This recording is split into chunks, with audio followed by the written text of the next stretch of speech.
Welcome to your dose of light, love, and laughter.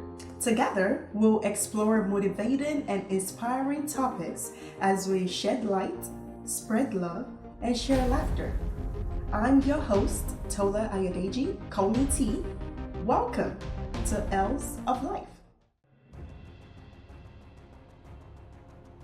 Let us work on perfecting, not perfection.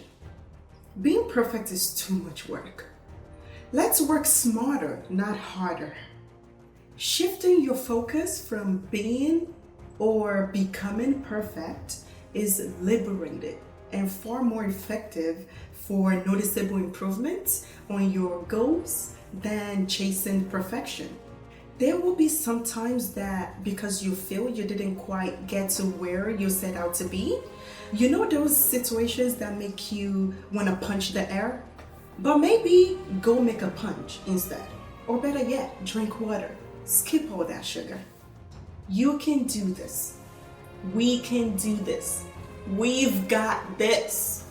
Okay, so how do we got this? I have a few things we can explore. Before we get into it, let's talk about last week's challenge. If you tried something new or challenged yourself to be more positive in your day-to-day life, remember to talk to us about it. Comment so that we can celebrate with you or laugh with you. You'll probably laugh at mine. So what I did was that I moved my 20 minutes yoga back to the morning. I had been rushing in the morning, not stretching before I start my day, and I wanted to do better with that. Well, every day last week, I did my yoga in the morning, and I had it in mind to do yoga again before bed if I remembered. For the first 4 days, I remembered to do my yoga for the second time, and every single time I fell asleep on the floor.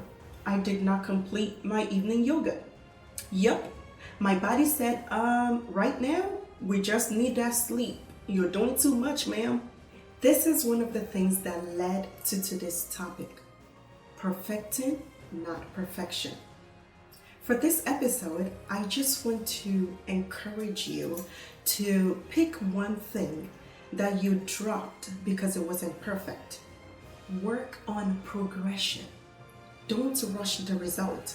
In my case, where I moved my yoga to morning, then challenged myself extra to do another session before bed, my body or my mind or both redirected me to what was needed in the moment. Sleep. I feel that sometimes when things don't work out, it's not always because we're not on the right path. It could be that we simply aren't there yet.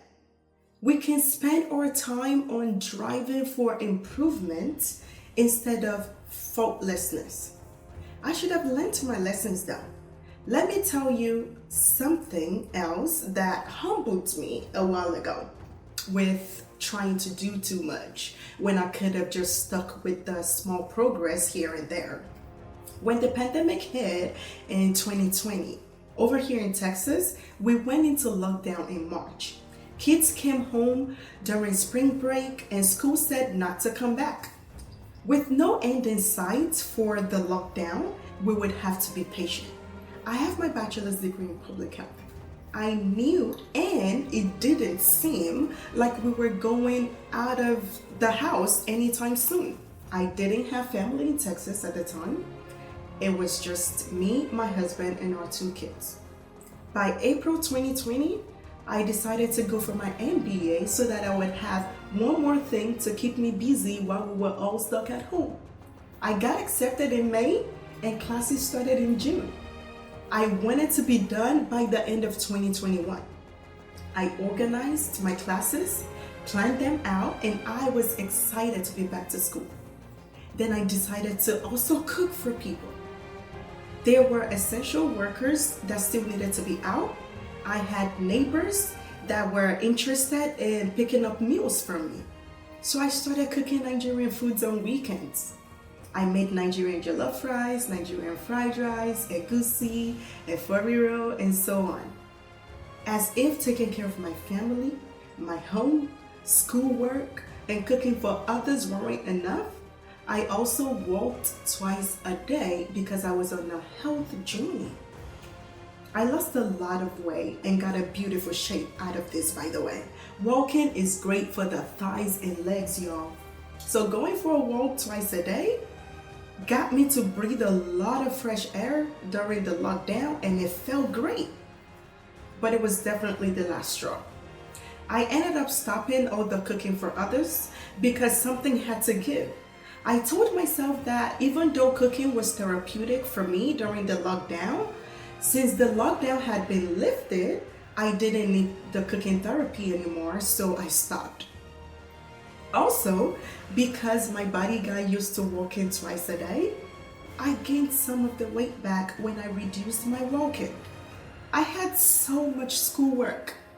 Eventually, I was just happy that my family was intact, the house was still right under the roof, and that I completed my MBA by December 2021.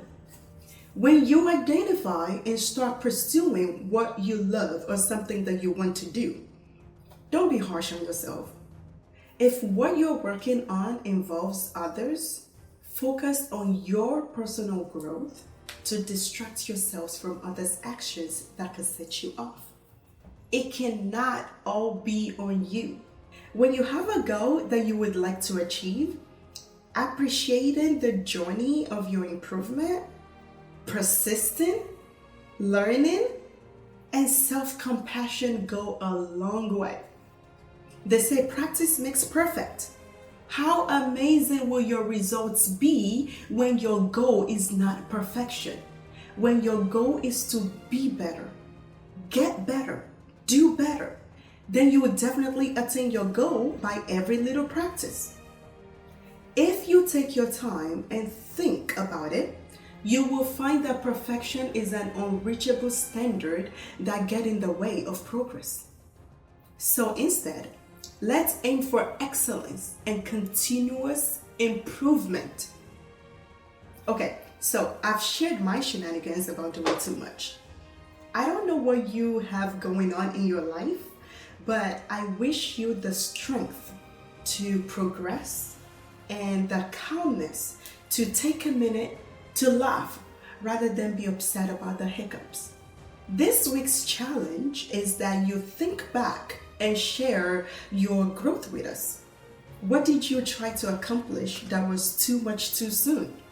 A time when you could have slowed down and take those small progress for what they are. Progress. So share a story with us. Or for an alternate challenge, take my encouragement from earlier in this episode and pick one thing that you stopped because it wasn't good enough. Work on progressing it.